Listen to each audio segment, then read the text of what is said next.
Hoy es maravilloso porque estar en la casa de Dios es lo más lindo.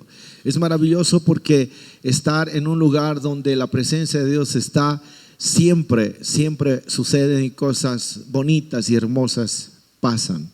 Es hermoso el día porque el Señor designa un día para el descanso, y no un descanso apenas cualquiera, sino es un descanso de estar en su regazo, así como María lo estuvo, atenta, escuchando cada enseñanza que el Señor hacía. ¿Cuántos de nosotros quisiéramos que eso fuera tan real, tan natural, tan físico, tan palpable, de poder estar con el Señor en su presencia y podernos deleitar de escuchar su voz audible? Hermano, estar apoyadito entre sus piernas y disfrutar de su presencia. Mas como no podemos ver, muchas veces nos cuesta, nos es difícil aceptar que Jesús está en medio de nosotros, y que si pudiéramos entender, así como le dijo a la mujer samaritana: mujer, viene el día, viene la hora en que los adoradores le van a adorar en espíritu y en verdad, porque ese tipo de adoradores busca a Dios que le adoren.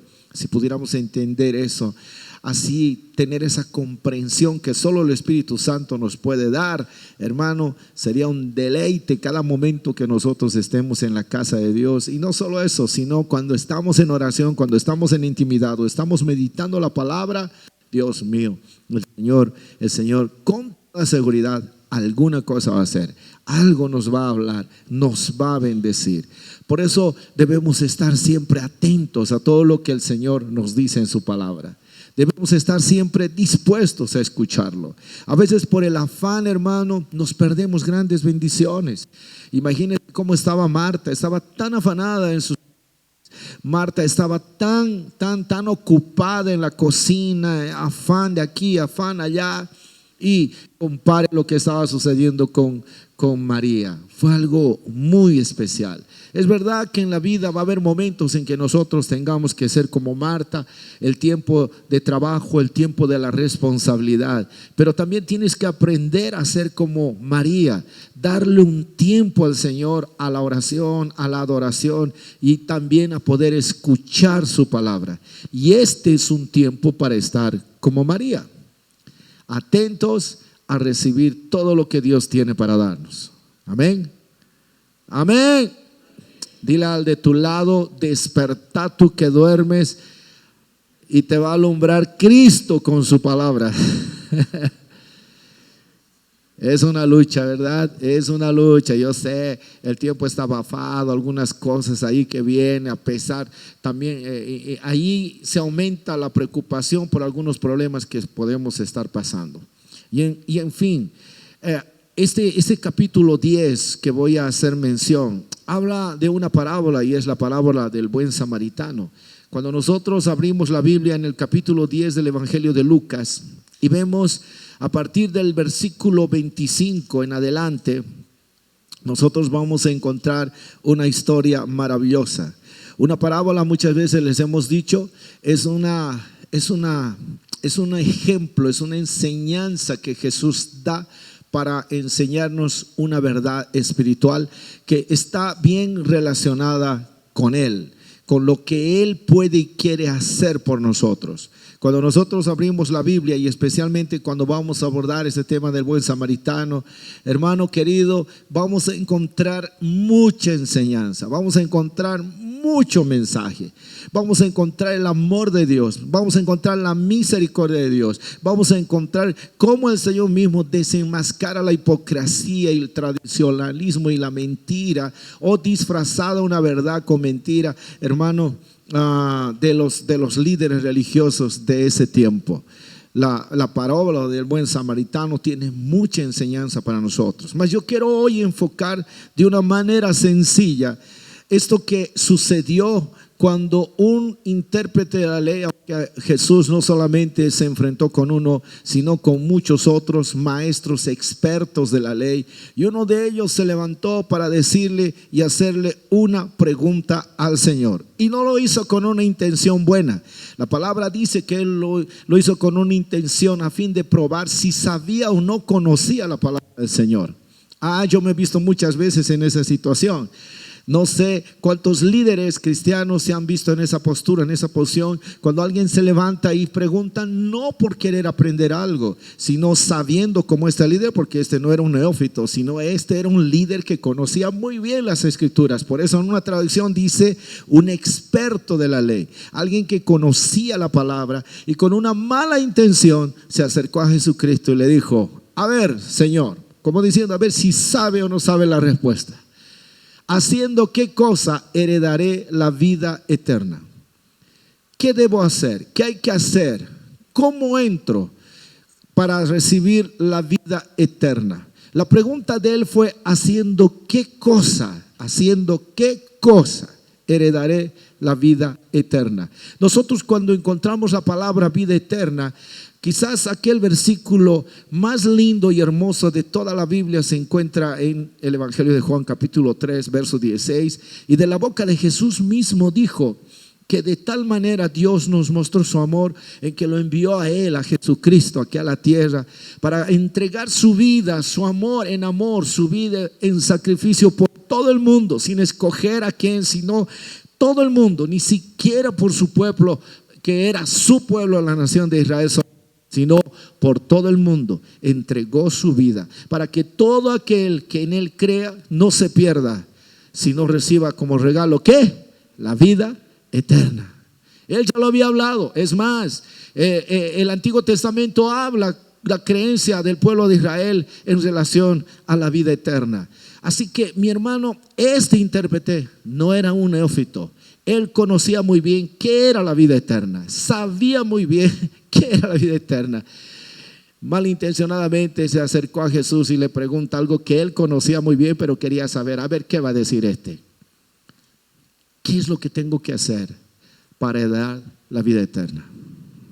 Y Jesús le responde, sabiendo quién era el que le preguntaba, y a veces hay que ser así como el Señor, ¿no? Le preguntó Rubén diciendo, ¿qué está escrito en la ley? Le respondió con otra pregunta. A ver, ¿qué está escrito en la ley? ¿Cómo lees? ¿Qué es lo que tú lees en la ley? La ley nos dice muchas cosas, pero él responde de esta manera: amarás al Señor tu Dios con todo tu corazón y con toda tu alma y con todas tus fuerzas y con toda tu mente, y a tu prójimo como a ti mismo. Y ahí el intérprete le dice algo a lo que Jesús seguidamente le va a decir. Le dice, bien, eres bueno, has respondido bien. Entonces ahí Jesús le dice, haz esto y vas a vivir. En otras palabras, haz lo que has dicho y vas a heredar la vida eterna. Aquí viene una cosa importante que este hombre experto en la ley le dice: ¿y quién es mi prójimo? Wow. ¿Quién es mi prójimo? Y aquí Jesús hace algo para desenmascarar la hipocresía de los líderes religiosos de esa época. Y entonces tiene que usar una parábola para hacerle entender a él aquella pregunta que le hizo, y en esa pregunta hacerle ver algo que ellos no hacían en ese tiempo, de la cual como líderes religiosos que eran, ellos deberían saber que no solo era enseñar, sino sobre todo practicarlo. Y lo que vas a estar escuchando esta noche es muy importante para nosotros. ¿Sabes por qué? Porque no adelanta solamente conocer un asunto. No adelanta solamente tener una experiencia de algún asunto que tenga que ver con la Biblia, un conocimiento de algo que nosotros en el ejercicio, en el estudio, en todo lo que hagamos, hermano, preparación, capacitación, todo en relación a la palabra, no adelanta solamente en poder exponerlo y dar a conocer ese conocimiento que tú has adquirido. Lo más importante es que aquello que conocemos nosotros podamos vivirlo, podamos tener como experiencia personal de vida todo lo que Dios nos enseña por su palabra. Por eso cada cosa que Dios nos habla en la Biblia nos tiene que llamar la atención, nos tiene que hacer despertar para ver por la palabra qué es lo que Dios nos quiere enseñar. Aquí nos está diciendo cómo nosotros podemos demostrar en nuestra vida cristiana para hacer por los demás a fin de heredar la vida eterna. Esto me enseña y me dice que no solamente es heredar la vida eterna, creer en Jesucristo y ya en el momento heredo la vida eterna, ya tengo la vida eterna en el momento que yo acepté a Jesucristo. No, para heredar la vida eterna no solamente es en el acto de la fe, sino es un acto continuo. Para yo recibir como herencia, yo tengo que ganarme el lugar haciendo las cosas correctas, practicando y viviendo lo que Dios me enseña. Porque no por el hecho de que yo acepté a Jesús como mi Salvador y heredo la vida eterna, ya está y puedo vivir como yo quiera. No es así. Porque la palabra del Señor no es solo para leerla y conocerla, sobre todo es para vivirla, para practicarla. Y es algo que estos hombres habían olvidado de hacer y tristemente algo que la iglesia también ha dejado de hacer. Misericordia, demostrar amor. Y especialmente al que está perdido, especialmente aquel que necesita recibir de parte de Dios. Hay un mundo allá afuera que está perdido y que nosotros hablamos de un Dios de amor, hablamos de un Dios de poder. Nosotros hablamos de un Dios, hermano, que puede salvar, que puede sanar, que puede liberar, que puede restaurar los hogares de las personas. Pero infelizmente, y muchas otras cosas, pero infelizmente solo hablamos y no hacemos nada. Conocemos incluso algunos textos, algunas cosas vienen de nuestro conocimiento de lo que Dios puede hacer en la vida de uno, pero hermano, nosotros no hacemos nada. Y es que no hemos entendido algo. Dios quiere hoy, así como en ese tiempo, usar su pueblo para que ese pueblo sea luz a las naciones y ese pueblo se encargue de hacer ver quién era el Dios de ese pueblo. Hoy el Señor quiere en nosotros, su iglesia, hermano, que veamos, hagamos ver al mundo de quién es Él, de qué se trata nuestro Dios y de lo que Él es capaz de hacer por todas esas personas que tienen necesidad. Es necesario, importante saber esto, hermano.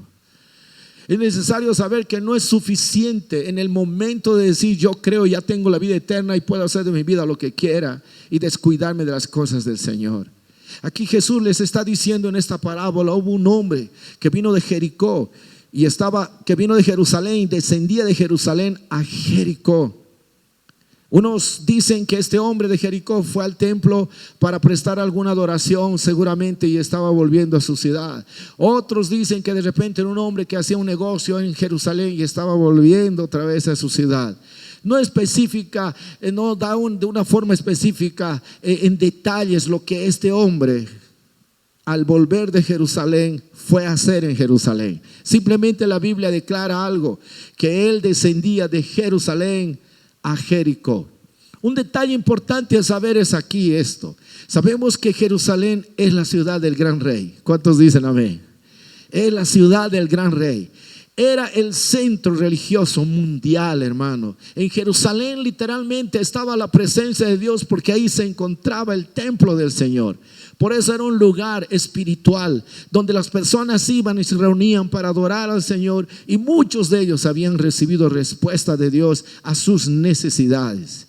Jerusalén definitivamente es el lugar hermoso, el más hermoso que podría haber en el mundo entero. No solamente por la estructura de la ciudad, no, sino por la belleza de la presencia de Dios en ese lugar. Es más, la Biblia dice que Jesús hizo su trabajo también en Jerusalén y no en vano a los discípulos les dijo que primero tendrían que predicar en Jerusalén y literalmente el tiempo que ellos se quedaron conquistaron gran cantidad de personas que vinieron a los pies de Jesucristo en ese entonces. Entonces Jerusalén, hermano, es el mejor lugar. Pero Jericó, ¿qué es Jericó? Jericó, la Biblia muestra en el libro de Josué capítulo 6, hermano, que era una ciudad de ¿qué? De pecado. Era una ciudad de ¿qué? De maldad. Eso era Jericó. Razón, en ese capítulo Dios ordenó destruir acabar con todo Jericó por toda la maldad existente que había en ese lugar, por el pecado que reinaba en ese lugar.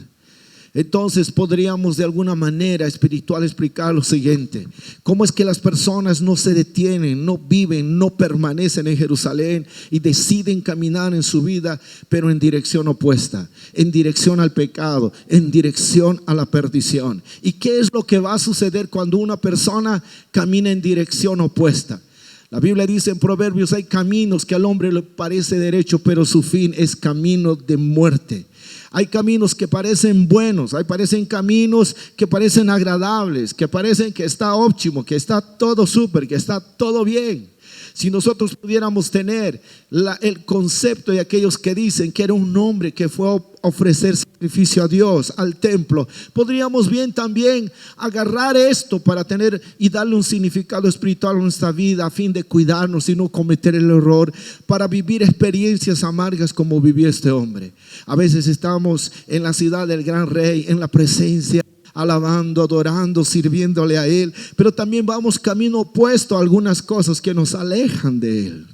Puede ser pecado, puede ser algún afán, puede ser alguna cosa que nos guste hacer, y nos vamos alejando del compromiso que deberíamos tener de estar siempre en la presencia del Señor, de estar siempre en la casa de Dios, de estar siempre en relación y comunión íntima con Dios.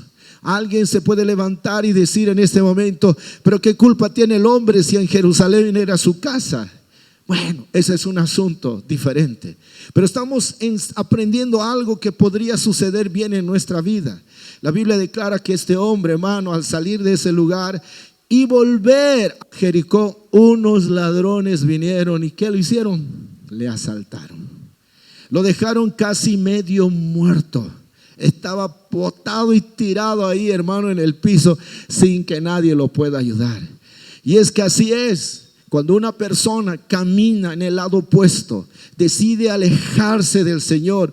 Jesús mismo dijo: si alguien se aleja de Él, si alguien se separa de Él, nada va a poder hacer en esta vida.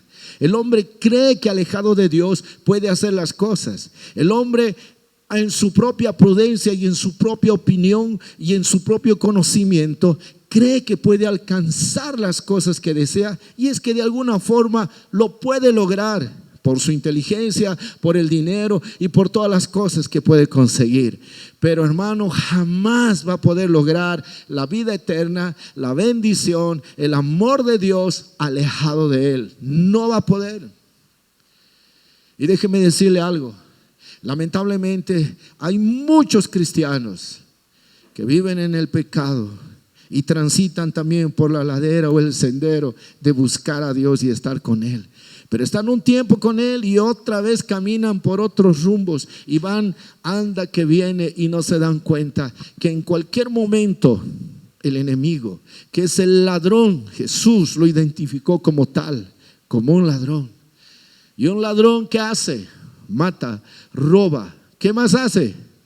Destruye. Y muchos lastimosamente caen en las garras del enemigo. Sabemos que no estamos hablando de una forma literal, porque lo que Jesús habló fue una parábola.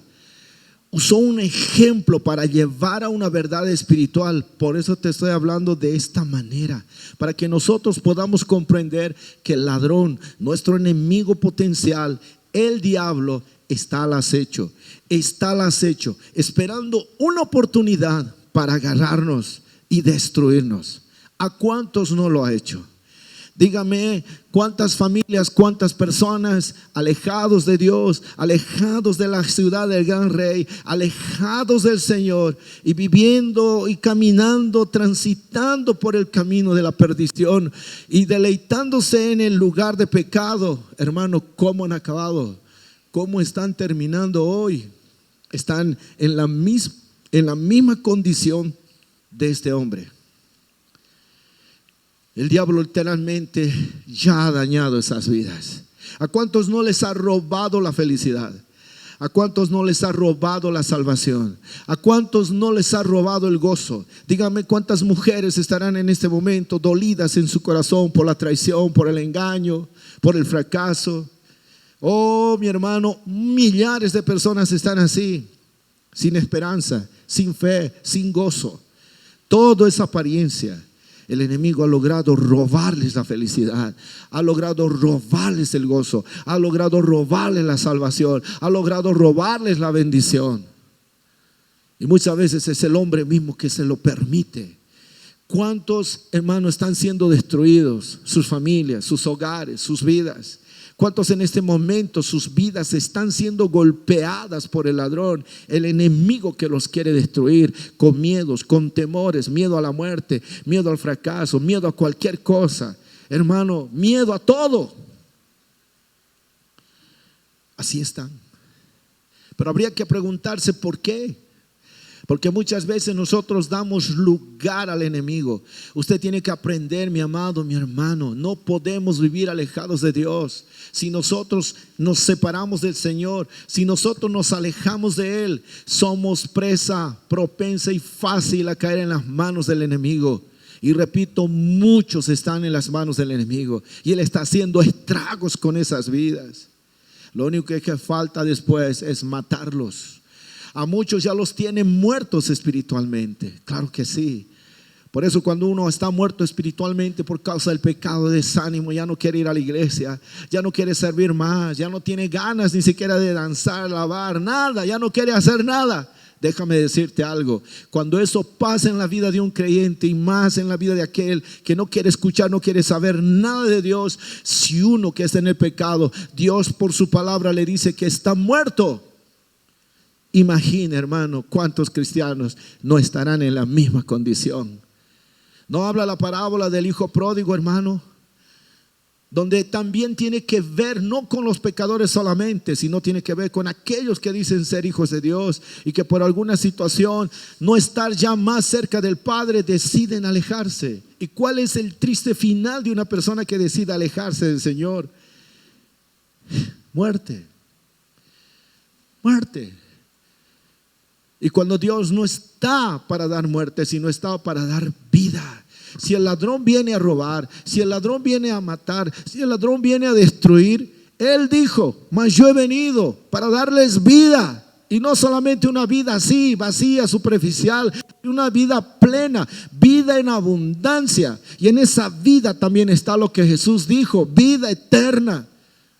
Y una vida plena aquí en la tierra mientras estamos con vida aquí en esta tierra, y una vida eterna una vez que nuestros ojos se cierran aquí en la tierra y se van para el cielo para estar con nuestro Dios para siempre.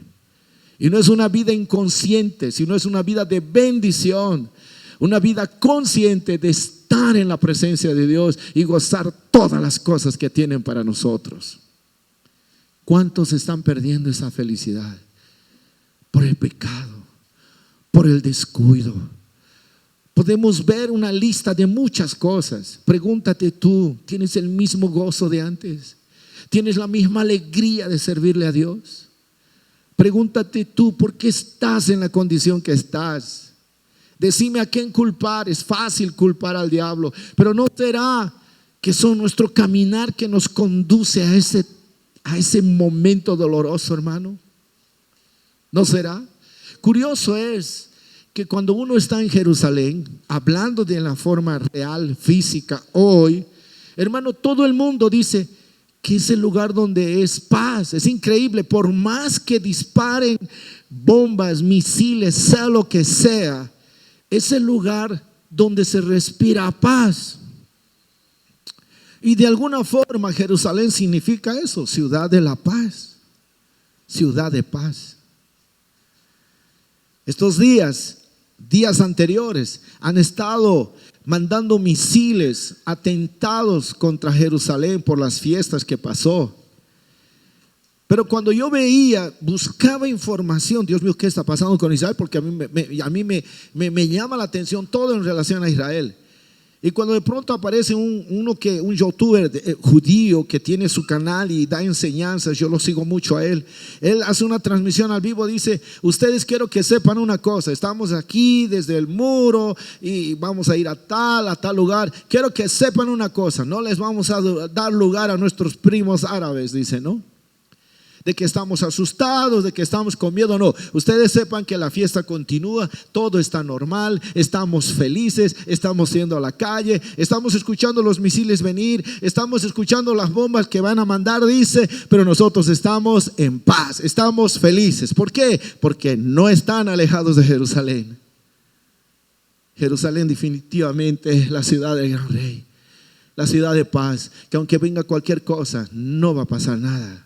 Puede haber un atentado por ahí, por allá, pero no va a pasar más nada. Cuando tú estás en las manos del Señor, cuando tú te escondes en el abrigo del Altísimo, puede venir el malo, puede venir cualquier cosa, pero no te va a tocar. ¿Aló? Por eso es importante no alejarnos del Señor. Pero ¿cuánta gente estará botada ahí por su error? ¿Cuánta gente desobediente estará en ese lugar sin felicidad, sin salvación, vida destruida? Es más, ni siquiera están por destruirse y ya está destruida la cosa. Es más, ¿cuántos estarán como este hombre a punto de morir porque él estaba sangrentado, muriendo ya? Están sin esperanza, están sin nada. Es más, ya están desahuciados. ¿Cuántos no solamente será por causa de lo que el diablo pueda provocar en la vida de esos, por causa del pecado? ¿Cuántos tal vez están desangrándose por el dolor aquí adentro?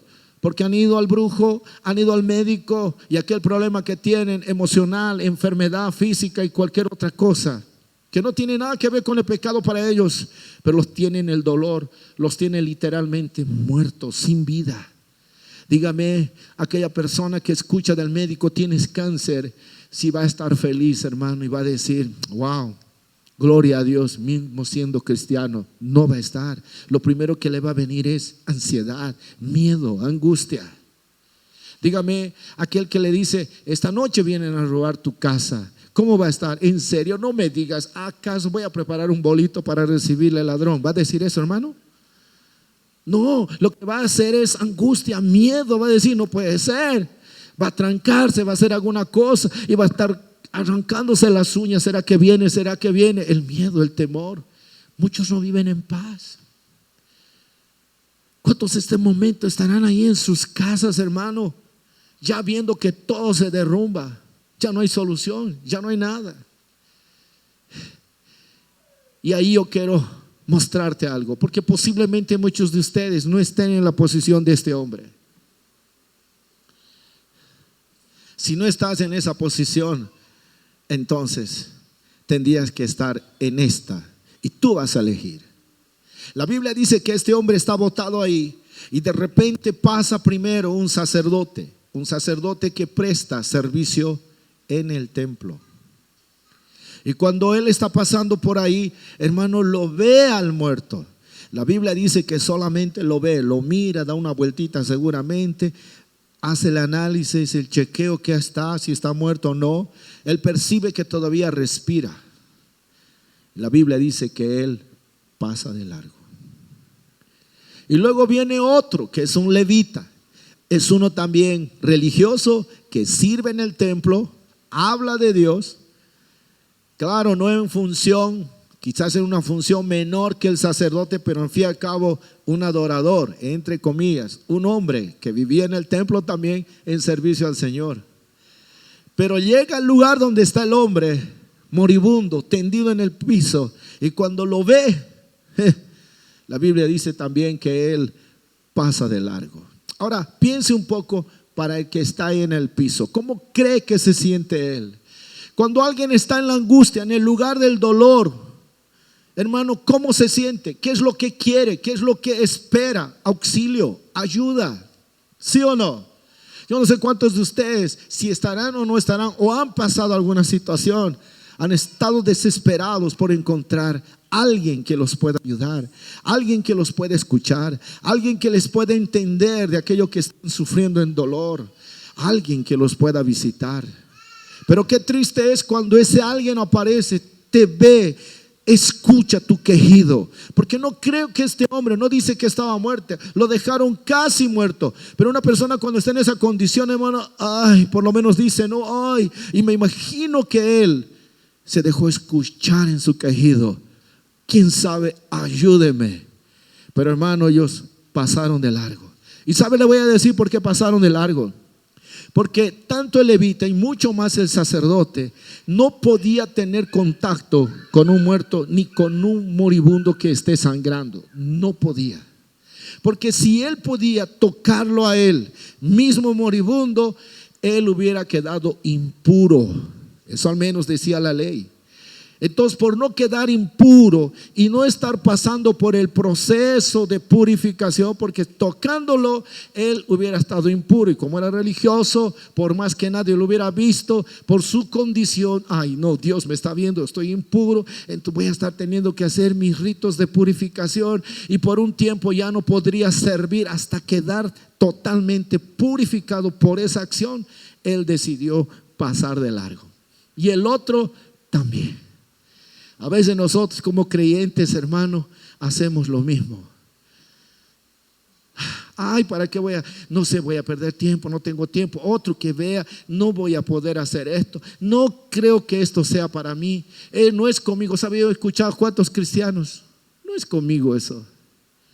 Eso es asunto para el pastor, eso es asunto para el líder, eso es asunto para tal, pero no es para mí este asunto. Yo no puedo perder mi tiempo y no puedo estar arriesgando ciertas cosas para después perjudicarme por algo. Y estamos dejando pasar muchas personas. Es más, estamos dejando morir muchas personas en su dolor, en su tristeza, en su pecado, en todas las cosas malas que lo está llevando a la muerte. Porque déjeme decirle algo. Lo único que falta que el enemigo haga después es matarlos de verdad. Y si una persona muere por su pecado, nosotros sabemos lo que la Biblia dice, dónde va a ir, qué va a pasar con él. Hermanos, ¿qué es lo que nosotros tendríamos que hacer ante esa situación? Jesús sigue contando la parábola. Hermano, las personas y este maestro de la ley está escuchando con atención. Y de alguna forma, así como enfoca el estado de este hombre, muestra el estado de este hombre, al mismo tiempo está enfocando el estado de ese intérprete de la ley en el ejemplo del sacerdote y del levita, porque él conocía la palabra, pero no hacía nada. Porque él se olvidó que la ley también decía que él en una situación como esa, porque no era un muerto, era un hombre que estaba y precisaba auxilio, precisaba socorro, precisaba ayuda, y él podría en esa misericordia ayudar, pero no lo hizo. Y es que este hombre religioso y con muchos como él condenaban incluso por eso a Jesús, que en el día de reposo Jesús haga milagros, y ellos renegaban y decían: ¿cómo? No pueden hacer eso en el día de reposo. Este verdaderamente es un falso, porque si fuera un verdadero estaría respetando a Dios, estaría respetando el día de reposo y no estaría sanando en este día tan sagrado. Y Jesús los miraba y veía en ellos hipocresía y les decía: ustedes no han aprendido lo que quiere decir misericordia quiero, no saben lo que es esa palabra. Entonces Jesús de pronto usa esta palabra, usa este término y dice: de repente pasó un tercer hombre, y este tercer hombre, hermano, era un samaritano. Wow.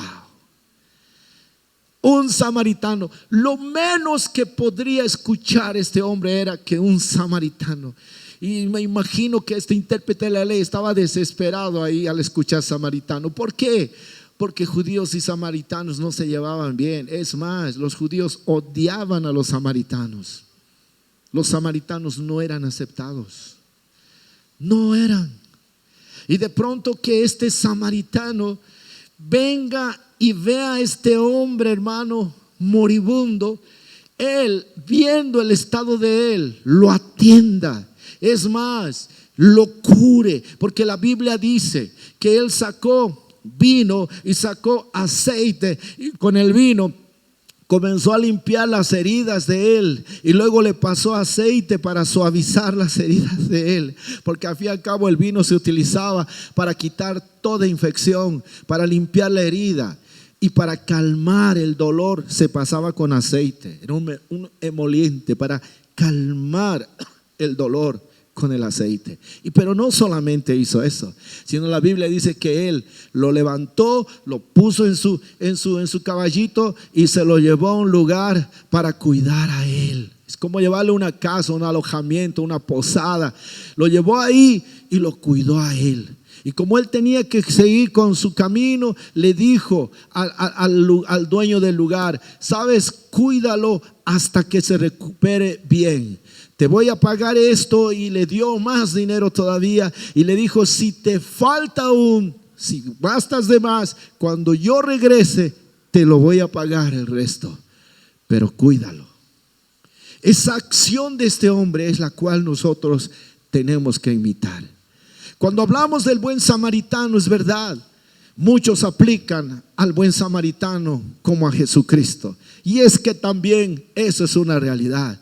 Porque Jesús, como buen samaritano, hermano, ante la indiferencia de los demás, cuando tú estabas mal, cuando tú estabas en pecado, cuando cometiste una falta, donde todos te pisotearon y te observaron nada más, dijeron: este no merece ayuda. ¿Por qué? Porque cómo va a estar ensuciando en este, si este hizo la cosa tan cochinada, tan cosa mala que hizo, yo no voy a estar ahí. Cuando todos te miraron así, Jesucristo vino a tu encuentro. Y vino para sanarte, vino para salvarte. ¿Vino para qué? Para refrescar tu alma con el aceite fresco del Espíritu Santo. El vino simboliza hoy la sangre de Jesucristo. Te limpió las heridas, te limpió el pecado, te limpió toda la maldad, te limpió todo, hermano. Y de paso te selló con su Espíritu Santo, que el aceite es símbolo del Espíritu Santo. Y hoy podemos gozar de paz, hoy podemos gozar, hermano, de bendición, hoy podemos gozar de alegría por obra del Espíritu Santo. Y déjeme decirle esto: hoy el mismo Señor está haciendo esa misma obra con quienes se dejan tratar con Él. Este hombre que estaba en el piso, al ver al samaritano, podía decir: no me toques, te odio. Pero no, se dejó hablar. De la misma forma, si tú tan solamente dejaras que el bendito Señor Jesucristo, quien representa también en esta parábola a Él, dejas que Él con su sangre limpie todas tus heridas, tu pecado, tu maldad, a pesar de lo que hayas hecho, la paz volverá a ti, el gozo volverá a ti. Si dejas que su Espíritu Santo llene de su presencia tu vida, su Espíritu Santo te envuelva, te llene otra vez, déjame decirte algo: tu vida no será la misma, tu vida será levantada otra vez. Pero aquí yo quiero también ir a nosotros ahora, porque esta parábola al fin y al cabo también tiene que ver con nosotros. Nosotros tendríamos que tener esa misma actitud del buen samaritano. ¿Cuánta gente necesita ayuda, hermano? Pero pasamos de largo. A veces no decimos nada, pero somos indiferentes. Estamos más ocupados en nuestra postura, en nuestra posición, en nuestro trabajo, en aquello que queremos hacer. Y no queremos que eso se perjudique, así como este sacerdote, como este levita. Porque al fin y al cabo, tocar se hubiera vuelto impuro y era un perjuicio para su servicio y su labor que él gustaba hacer. Y a veces, hermano, pasamos de largo porque vemos pérdida de tiempo, inversión, no creo, de repente voy a tener que ayudarle en algo, y lo dejamos morir. Cuando Dios está esperando que nos comportemos como este buen samaritano, que viendo el dolor, viendo la tristeza, viendo la muerte en Él, nosotros podamos hacer algo. Nosotros no tenemos, hermano, vino y aceite físico para solucionar cualquier problema de las personas que sufren, pero bendito sea el Señor, nosotros tenemos al Espíritu Santo de Dios. Y Jesucristo dijo: las obras que yo hago, ustedes también la harán. Y cuando los discípulos salieron a predicar, la Biblia dice literal: el Señor hacía por mano de ellos señales y milagros, dando vista a los ciegos, sanando a los quebrantados, dando salvación a los perdidos. ¿Sabes a través de quiénes lo hicieron? Lo hizo el Señor a través de la iglesia. Y hoy Dios te está mirando a ti para que aquellas personas que están sufriendo escuchen de tu boca una palabra de bendición. Escuchen de tu boca, vean en tu acción el poder ayudarlos, el poder bendecirlos y llevarlos a los pies de Jesucristo, mostrándoles que en Él hay esperanza, en Él hay salvación, en Él hay perdón, en Él hay bendición, en Él hay liberación, en Él hay sanidad. Yo no sé cómo está tu corazón hoy. Yo no sé lo que estás pasando, pero yo quiero con esto terminar y llevarte a este momento crucial para tu vida. ¿Qué vas a hacer? Yo no sé si tú te encuentras en la condición de este hombre. ¿Qué vas a hacer? ¿Te vas a morir así? ¿O vas a dejar que hoy día, en esta noche, nuestro lindo y precioso Señor Jesucristo pueda vendar tus heridas, pueda sanar tus heridas, pueda levantarte? Tal vez tus propias heridas tú las provocaste por tu pecado, por tus deseos pecaminosos. Y hay gente que solamente te ve. Es más, de repente hay personas que te condenan por lo que hiciste. Esta es la buena noticia: Jesús no lo va a hacer. Hoy quiere Él bendecir tu vida. Primera bendición que quiere derramar sobre ti, ¿sabes qué se llama? Salvación. El que cree en mí. Segunda cosa, Espíritu Santo, presencia de Dios. El que cree en mí, de su interior correrán ríos de agua viva. Aquel gozo que no tienes, aquella alegría que no tienes, quizás producto de tu falta propia, de tus deseos pecaminosos, de aquellas cosas que hiciste, alejándote del gran Rey, alejándote de su presencia para andar en caminos de perdición y llegar a la ciudad del deseo, al lugar del deseo, al lugar del pecado. Mírate dónde estás ahora. ¿Cuántos cristianos están viviendo una vida de hipocresía? No viven una vida de paz, no viven una vida de bendición, no viven una vida de libertad. Están en la iglesia por estar. Hermano, ya no levantan con libertad la mano para alabar al Señor. Se hace tan tedioso eso, hermano. Ya no tienen ganas de orar, ya no tienen ganas de adorar, ya no tienen ganas de servir. Hermano, es lo mismo que estar en esa condición o en la condición de estos dos, indiferente. Bueno, hago lo que hago y nos olvidamos de principios y valores importantes, de ver la necesidad de uno y hacer algo por ese otro. Así es. Y hemos olvidado. Y nos acostumbramos, como este sacerdote levita, al servicio continuo de aquello que sabemos hacer, pero nos olvidamos de lo otro. ¿Quién es mi prójimo?, dijo. ¿Quién es mi prójimo? A veces pensamos que amando a Dios con todas las fuerzas de nuestro corazón, tal como respondió el intérprete de la ley, hermanos, sirviendo, haciendo las cosas aquí en la iglesia, cumpliendo una labor, una función, estamos en el papel de sacerdote levita. Claro que sí, pero ¿qué de lo demás? ¿Qué de lo demás? ¿Qué del perdido? ¿Qué de tu propia condición? Cuando sabes que has caído en la rutina, has caído, hermano, en la costumbre y ya no hay gozo. Ya no hay gozo. Bueno, pues esta noche hay esperanza para ti.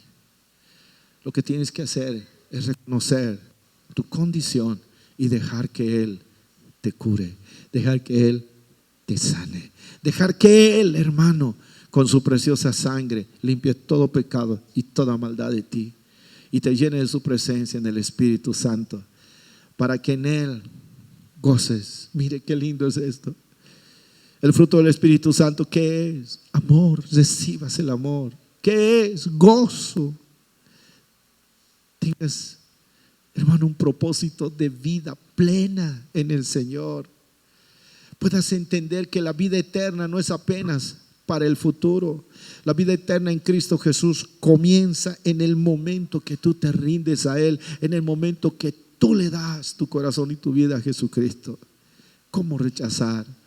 ¿Cómo rechazar a nuestro Señor Jesucristo? ¿Cómo rechazarlo cuando todos pasan de largo y no hacen nada para ayudarte?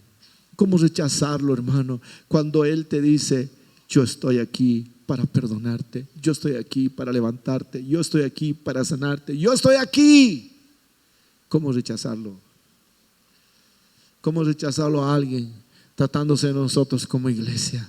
Sacarnos de la hipocresía de la religiosidad, sacarnos de esa frialdad, sacarnos de esa tibieza espiritual, y podamos ver la necesidad del mundo y no pasar de largo, indiferente a todo lo que pasa a nuestro alrededor, sino más bien podamos ver como Él ve un mundo perdido y necesitado, y nosotros ser como ese samaritano, sin criticar, sin juzgar, sin ver de quién sea, hermano, tratándose de quien sea, sino ver la necesidad espiritual de recibir el perdón de Dios y la necesidad, tal vez física por causa de su enfermedad, tal vez emocional por tanto dolor que ha sufrido, y no solamente criticarlo, menos juzgarlo y peor ser indiferente, sino poder ser aquella persona que Dios quiere usar nuestras manos, usar nuestros pies, usar nuestra vida.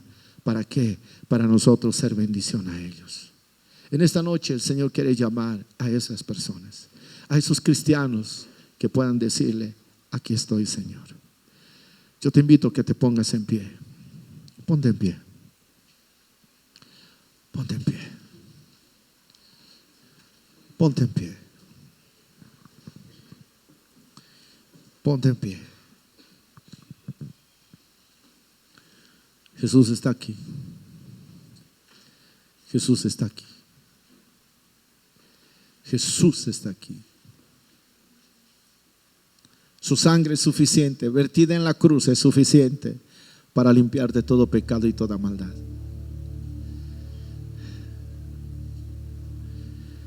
Él lo dijo.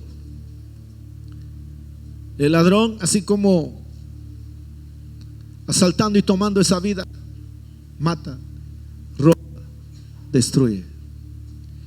Pero yo he venido para que tengas vida, no muerte. Para que tengas vida, no dolor. Para que tengas vida, no tristeza, no lamento. Para que tengas vida. Yo he venido. Y ese yo he venido es un ofrecimiento de lo que Él quiere hacer por ti. No se trata de religión, no se trata de un pastor, no se trata de una iglesia, se trata de Jesucristo. ¿Cómo estás tú que has venido hoy aquí? ¿Realmente estás bien con el Señor? Esta noche es la noche que Dios quiere restaurar tu vida. Esta es la noche que Dios quiere, de pronto ha preparado para esta noche, sanar tu corazón lastimado, machucado. Por eso ya nada te importa. Hay muchas cosas que podríamos hablar aquí, pero Dios nos quiere sacar de esa religiosidad a quienes decimos ser parte de la iglesia del Señor. No es apenas cumplir una función, un rol, algo que se nos dice hacer. No solamente eso, hermano. Yo creo que Dios le dio la oportunidad a este sacerdote y a este levita para enseñarle, y eso fue lo que le estaba diciendo a este intérprete. No es suficiente con el servicio que se hace en el templo, no es suficiente que se hace con el servicio en la iglesia. No. Mírate a ti mismo, ¿cómo estás?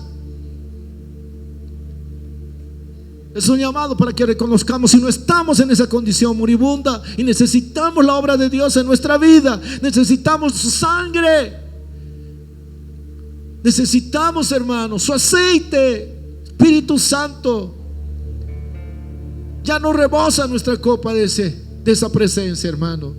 Necesitamos que inunde su presencia el Señor en nosotros. Sea que estemos en esa condición, machucados, tristes, o sea que estemos en la condición de hacer por hacer aquello que hacemos dentro de la iglesia. Levita, instrumento. Y yo no me estoy agarrando, cuidado, piensen aquí que estoy hablando en términos general, porque ¿cuántos músicos en el mundo hay? ¿Solo tocar? ¿Solo tocar? ¿Cuántos anfitriones hay en el mundo en distintas iglesias? Solo esa función. ¿Cuántos predicadores como yo están aquí arriba, hermano? ¿Solo predicar? No se trata solamente del servicio en la iglesia. Se trata de ver con atención lo que está pasando con el mundo. Y Dios nos quiere usar. Y hoy podemos levantarnos como ese samaritano. Podemos levantarnos, iglesia. Es más, debemos levantarnos. Ya no podemos perder más tiempo. Dios nos necesita. Por eso hoy va a levantarte de ese lugar. Si es el lugar donde estás encontrándote ahí. ¿Qué te llevó ahí? El pecado, la enfermedad. Yo no sé lo que te llevó ahí. Estás moribundo. Pero hoy el Señor quiere levantarte. Quiere levantarte. Quiere sanarte. Quiere sacarte de esa condición. Hoy te está diciendo: hija, hijo, yo te he escogido para cosas grandes. No para que estés en esa condición. No para que estés así. Él te entiende porque has llegado a ese punto. Tal vez los demás sean indiferentes. Tal vez les des razón incluso de decir: te lo mereces. Pero aún así Él te quiere sacar de ti. Aún así Él te dice: yo he venido para eso. Aunque has dado lugar para que el ladrón haga todo lo que ella está sufriendo y viviendo contra ti, pero yo he venido para deshacer sus obras, las obras del diablo. Y he venido para darte vida. ¿Qué vas a hacer? ¿Lo vas a rechazar? ¿Qué vas a hacer? ¿Lo vas a dejar pasar? ¿Qué vas a hacer, hermano? Él no pasa de largo. Ahí donde estás, ¿por qué no le dices? Si tu miedo y tu temor te ha llevado a esa condición y ves que tu hogar no está funcionando por eso, tu relación no está funcionando por eso, ¿qué vas a hacer? La sangre de Cristo tiene poder, iglesia. El Espíritu Santo de Dios está aquí y te quiere llenar, te quiere llenar. Pero no te olvides lo que pasó primero. Le pasó primero el vino, limpió. Y hoy necesitamos la sangre de Cristo para limpiarnos todo pecado, todo temor, todo miedo, toda maldad. Por eso ahí donde está, antes del aceite necesitamos la sangre de Cristo. Y hay muchos creyentes que tienen que decirle al Señor: de verdad, perdóname, Señor. Gracias por acompañarnos. Si te gustó este video, dale like. No olvides suscribirte y activa las notificaciones, así no perderás ningún video.